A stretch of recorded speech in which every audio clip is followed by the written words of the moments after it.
right, good morning, everybody. Thanks for being here. Chairman Bruce Westerman is not only a phenomenal leader in the United States Congress, but also has a really unique background. You're an engineer, you're also a forester, and just deeply understand the natural resources that this country has been blessed with and how we can responsibly use them going forward. I do want to start with a question that's very serious. Of course, everybody is aware of the tragedy that continues to unfold in Los Angeles, and it's important that we recognize not only the lives that have been lost, but those people who have been impacted by this, the first responders who are assisting around the clock. And it's also important that we look ahead and think about how do we prevent another tragedy like this. And as the only forester in Congress, you've been outspoken, and I know that you have some specific ideas. So what do you think, Mr. Chairman? Well, it is a huge tragedy what's happening out there, and you just have to see these fires to understand the magnitude of them. From a forestry perspective, these are some of the toughest conditions that you can deal with because you've got these very steep canyons and you've got more of a chaparral and shrub kind of trees. It's really thick, it's really dry.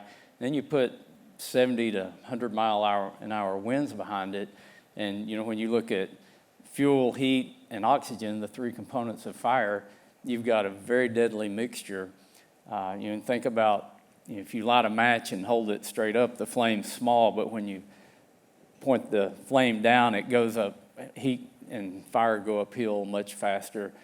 It's really, really hard to put these fires out once they get started, but we can create defensible zones in the wildland-urban interface that could help mitigate these disasters a lot.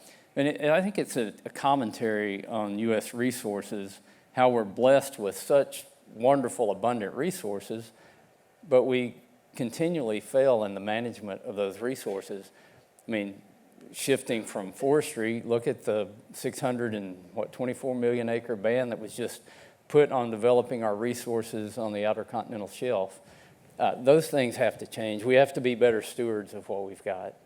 Well, I think that's a really, really important point. And as we think about the resources that this country was blessed with just 20 years ago, it was an entirely different conversation. And this country is a leader in production both of oil and gas. We are a net exporter of both.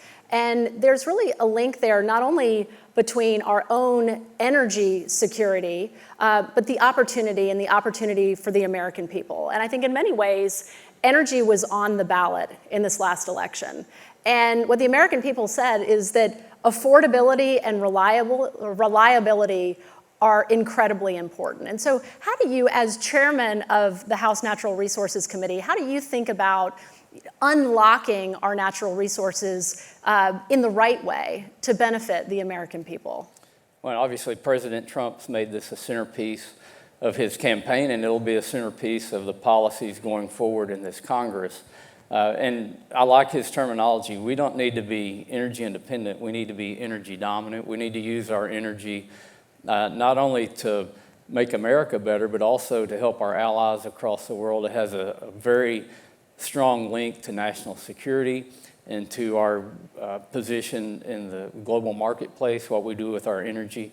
And we've only just begun especially with the amount of natural gas that we have and the known deposits. We've got to be able to get those natural gas deposits to markets, which means we have to build pipelines, we have to be able to build LNG facilities, and we've got to produce more energy here in the United States. A report just came out about needing to double the amount of electricity by 2050. Well, where are those electrons going to come from? They're certainly not going to come from wind and solar, but we need to use all of our resources. I was reading Eric Schmidt's book, Genesis, talking about the race for AI, and I actually heard him speak at the Library of Congress, and he said to a room full of Republicans and Democrats, he said, forget about carbon emissions right now. He said, build every source of electrical energy that you can as fast as you can because we cannot lose the AI race. And it really is that important that we become energy dominant, that we have abundant, reliable, affordable electricity and all forms of energy. I think that's so important, and I'm a military spouse myself, and when we think about the sacrifices that the men and women who put on the uniform every day make for this country, you may not always think about oil and gas and what that means, but it's so linked. And when you look around the world, it's a very complicated geopolitical situation right now. And from your perspective, we've touched on it a little bit, but how do you think about America's ability to continue to export our product from an oil and gas perspective? How does that matter from a geopolitical standpoint? I mean, look at the war in Ukraine. Look at the war with Israel and Hamas, and you can make a connection that Putin's funding his aggression against Ukraine through energy sales. Look at who's funding Hamas. Look at who's funding Hezbollah and the Houthis. It's Iran, and they're funding it through energy sales. So if you want to look at it from a national security standpoint, we've got an opportunity to produce energy to put on the global market to, if you're a producer, you may not want to hear this, but lower prices for everyone, which includes lowering prices for Russia or pushing Russia or Iran out of the markets, and making U.S. gas and energy the preferred one in the marketplace. And we also know if you're concerned about the environment, we have a much smaller carbon footprint than energy produced anywhere else in the world. So everybody wins when America produces more energy. Including the American worker. And there are 11 million Americans that work in and around this industry. And I see Sean McGarvey here with NAB2, and it is an incredibly important partnership that we have with our friends in the labor space. And I think that these jobs not only are important for families and communities, but I think that the importance of driving economic growth here in this country is really incredible. And I think as we extrapolate back maybe to the United States and think about our opportunity, we are sitting on, in this country, an incredible amount of resources that not only have we not had access to, but the technology continues to get better and better to minimize the footprint, but also maximize our ability to extract those resources. So in that vein, you referenced President Biden's action just last week to take 625 million acres off the map from our waters. And for those of you who don't know,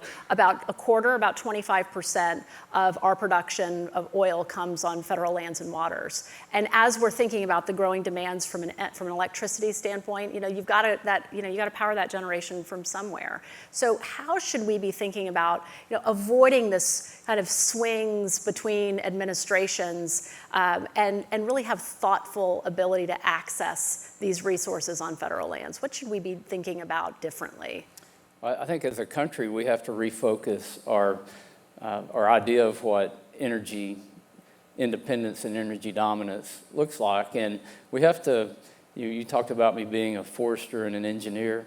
I tell people that those two professions aren't always appreciated because engineers think with logic and reason and foresters look at long-term horizons, and that gets overlooked by the political scientists sometimes. But we have to do the math. When you look at the global consumption of energy from 1800 to now, there's a great chart on the internet that shows that it basically doubled in 1900 due to the Industrial Revolution. And when we were using pretty much all biomass, and then coal came along, and then you see oil and gas come along, and the global consumption of energy doubled again in the 1940s, doubled again in the 1960s, doubled again in the 1980s, and just recently doubled again. So we've seen 5 doublings of energy consumption, and if you know how to do an exponential graph, it's the true hockey stick. And wind and solar are just a speck up on the very tip of that chart, which says we can't abandon all these other forms of energy and think that we're somehow going to meet the global demand. So instead of demonizing certain fuel sources, we should be spending more efforts on R&D to get the very most out of every kind of fuel source that we have. while we're closing coal plants in the United States, China's building 40 gigawatts of coal every year. And to put that in perspective, there's a 650 megawatt coal plant in my district. I think it was the last one built in the United States in around 2010. China's building one of those every 5 days. And they're not even turning all of them on, which I think they're building the capacity so that as AI requires more energy, they're going to be able to turn these plants on. This is a real national security issue, and it's something that America has to take very serious.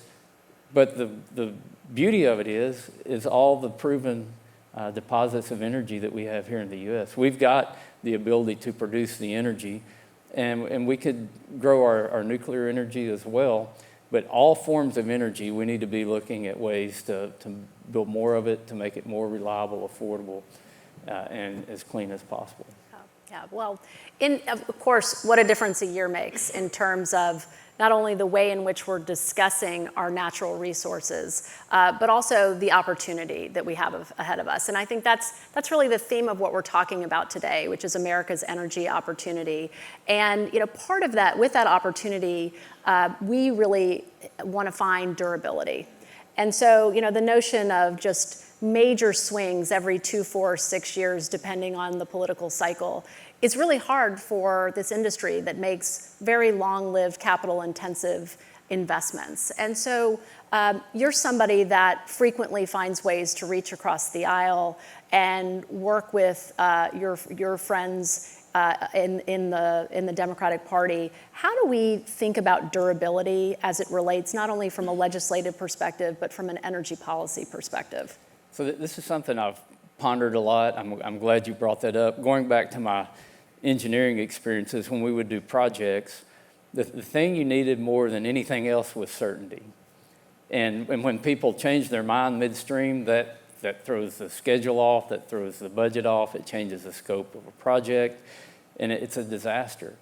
So people who don't want to see energy development in our country and don't want to see natural resources development, they've learned how to be masters of creating uncertainty, of creating delays, of causing people who are trying to do good to have to reevaluate where they're going to invest capital. So that the thing that we need to give America from Congress is certainty on regulations, certainty on capital, so that these projects can take place. We could talk all day about permitting reform and how that could help provide some certainty. While I'm mentioning permitting reform, your question about working across the aisle, I've been really trying to do a lot of that. We've got a great bill called the Fix Our Forest Act. It got 55 Democrat votes in the House.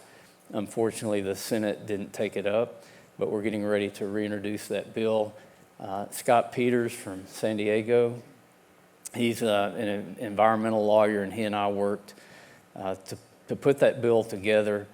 And it took a lot of time with Scott and I. We were on a Codell, and I had him trapped on an airplane, and I was showing him research papers on what we needed to do to make our forest healthy. And then we went out to the giant sequoias, where we've lost 20% of them in a 2-year period, which is an utter travesty. It's another bad commentary on how we've managed our resources in this country.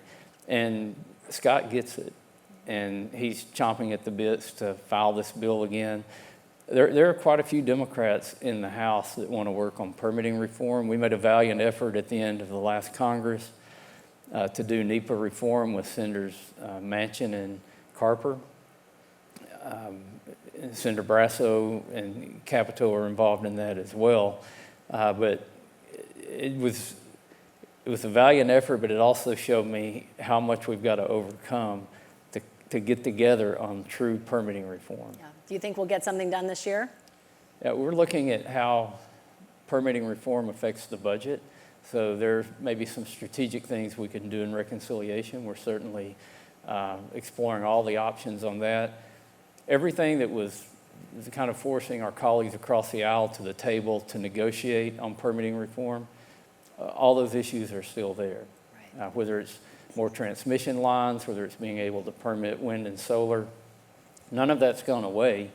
So the levers are all there to bring everybody to the table, and we're still working on it. And I'm very confident that someday we're going to get substantially good permitting reform. Good. Hopefully that day will be in 2025.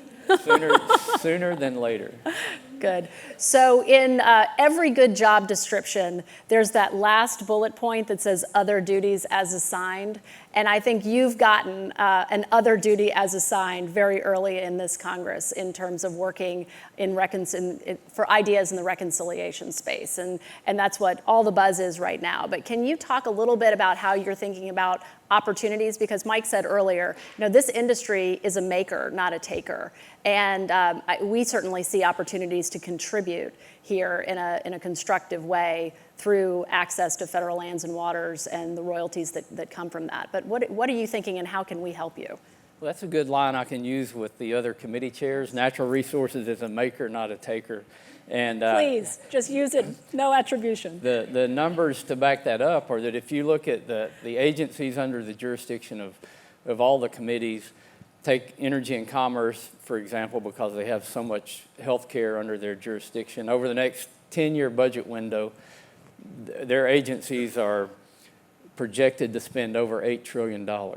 Ways and Means without Social Security and Medicaid included is $6 or $7 trillion.